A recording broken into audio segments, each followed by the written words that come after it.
أنتقل إلى موضوع آخر، وهنا كثر اليوم الحديث بين ذباب العسكر وأبواقه حول مقال صدر عن منصة الطاقة حول الربط الكهربائي اللي ما بين الجزائر والمغرب. هذا المقال تكلم على أنه رغم القطيعة الدبلوماسية ورغم الأزمة ورغم الخلاف، الربط الكهربائي بين المغرب والجزائر يستمر، وهذا أمر طبيعي. كنت أنا سبق وأنه كانت هناك كانوا حابين يقدموا على هذه الخطوة. أنا كانت عندي معلومة بأنهم قاموا بمراسلة للمكتب المغربي للكهرباء، وكانوا حابين يقدموا على هذه الخطوة، لكنهم تراجعوا لأن طبعا التراجع متعلق بأمر هام، وأنه قطع الكهرباء مع المغرب يسبب مشاكل طبعا للجزائر.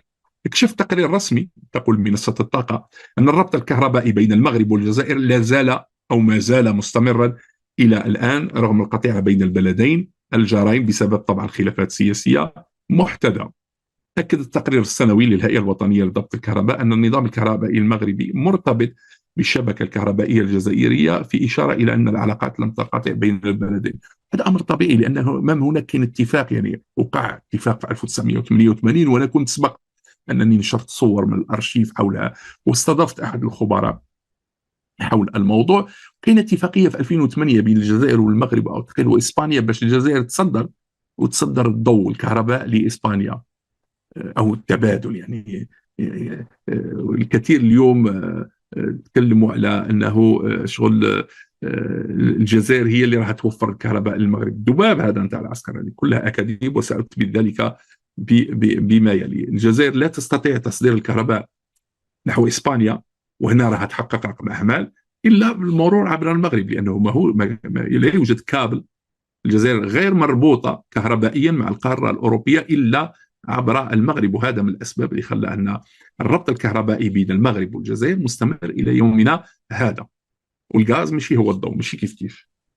إذا منصة الطاقة تكلمت على أن التقرير الذي عرض ونوقش يوم الأربعاء 27 ديسمبر 2023، هذا الأربعاء الماضي، في اجتماعات لجنة البنيات الأساسية والطاقة والمعادن والبيئة بمجلس النواب المغربي، أن الروابط الكهربائية تشكل عنصرا أساسيا في الانتقال الطاقي، وتؤدي دورا حاسما في تحسين دمج الطاقات المتجددة والسير قدما في إزالة الكربون.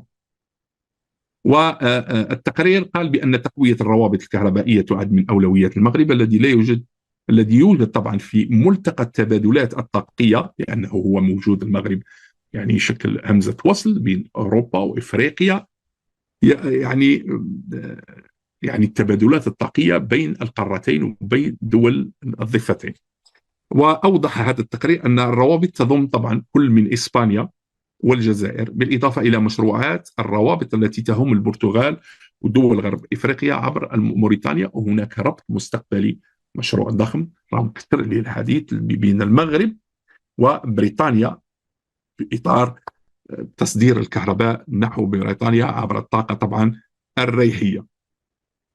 يقول التقرير أن الربط الكهربائي بين المغرب والجزائر، وأنا كنت سبق وتكلمت عليه، جاء عن طريق رابطين كهربائيين بحريين بجهد 225 كيلو فولت و400 كيلو فولت. ودخل الرابط طبعا الكهربائي حيز الخدمة سنة 1988، ويربط وجدة بالغزوات، والغزوات اللي جاية في ولاية تلمسان، وجدة بتلمسان. أما الرابط الكهربائي الثاني فيربط سيدي علي بوسيدي بمحطة بوردين، اللي دخل حيز الخدمة طبعا في 2008. التقرير السنوي هذا للهيئة الوطنية لضبط الكهرباء في المغرب أشار إلى المملكة المغربية واعية تمام الوعي بأهمية تحسين روابطها الكهربائية العابرة للحدود لتعزيز أمن الإمداد الوطني من الكهرباء، وللمساعدة على تدبير الجزء الهائل من مصادر الطاقة المتجددة المتقطعة التي تحقن، يقول التقرير، في النظام الكهربائي الوطني. وشدد هذا التقرير على أن تطوير الروابط الكهربائية لن يفيد النظام الكهربائي المغربي فحسب، بل سيسمح للمغرب كذلك بالإسهام في الالتزامات الأوروبية الجديدة المرتبطة بحياد الكربون في أفق سنة 2050، واللي تجسدت في الخطة الأوروبية الخضراء. أما على المستوى الإفريقي يقول التقرير فإن المغرب كان دائما من أشد مناصري التعاون جنوب وتشهد على اهتمامه بتلك القضايا. يقول التقرير المبادرات العديدة في القطاعات والقطاع الطاقي ليس استثنائي.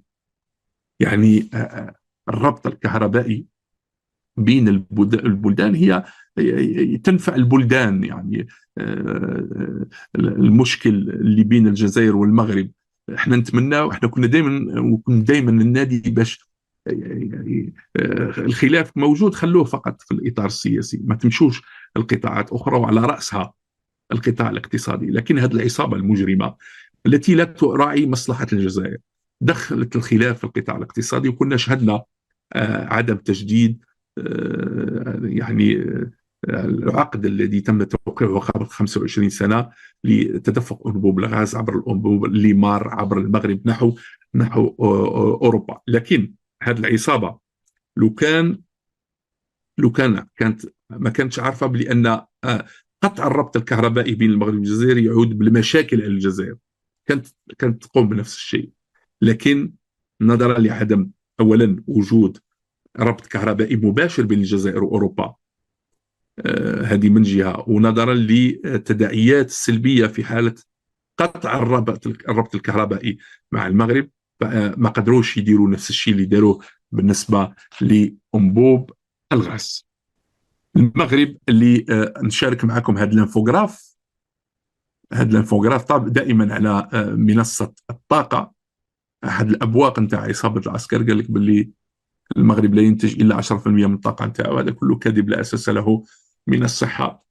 الطاقة المتجددة تنتج حاليا حسب هنا منصة الطاقة تنتج حاليا ما معدله ما نسبته 16.1% من الطلب على الكهرباء. هذا رسم البهياني يعني بالنسبة لقدرة الكهرباء المولدة من الطاقة المتجددة في المغرب خلال 2022. راكم تشوفوا هناك ارتفاع في سنة 2022. الطاقة الكهربائية كهرومائية 1.77 جيجا وات، والطاقة الرياح 1.43 جيجا وات، والطاقة الشمسية 0.83. هناك 20 رخصة ممنوحة في المغرب لمشروعات جديدة تهم الطاقة الكهرومائية، و19 رخصة ممنوحة لمشروعات طاقة الرياح، و16 رخصة ممنوحة لمشروعات الطاقة الشمسية.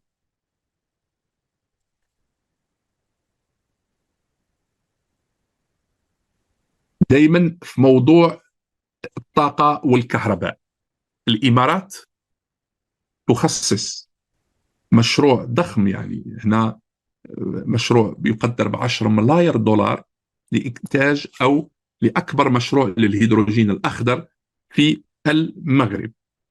هذا مشروع استثماري هام جدا، أو شركة طاقة المغرب عفوا مش الإمارات تخطط لتطوير محطة للطاقة المتجددة جنوب المغرب بالداخلة بقدرة 6000 ميجا وات، واللي غادي تخصص لإنتاج الهيدروجين الأخضر ومشتقاته باستثمار يبلغ حوالي 10 مليارات، يعني 100 مليار درهم، حوالي 10 مليارات دولار حسب ما نقلته الشرق بلومبرغ عن مسؤولين من الشركة ووزارة الاستثمار. المسؤول بشركة طاقة المغرب قال بأن المحطة الجديدة ستكون الأكبر حتى الآن في المغرب من حيث حجم الاستثمار المخصص والقدرات الإنتاجية، بما يدعم جهود المغرب للرفع من حصة مصادر الطاقة المتجددة في إنتاج الكهرباء إلى أكثر من نصف بحلول 2030. قال بأنه تم امتلاك قطعة أرض مساحتها 70 ألف هكتار، مساحة كبيرة في جهة الداخلة وادي الدهب طبعا بالصحراء المغربية، لبناء المحطة. وأوضح أن المشروع سيرى النور أو قد يرى النور خلال 10 سنوات أو 15 سنة القادمة. يعني المغرب شوف يعني البلد من يكون عنده مشاريع كيفاش يخطط للمشاريع المستقبلية.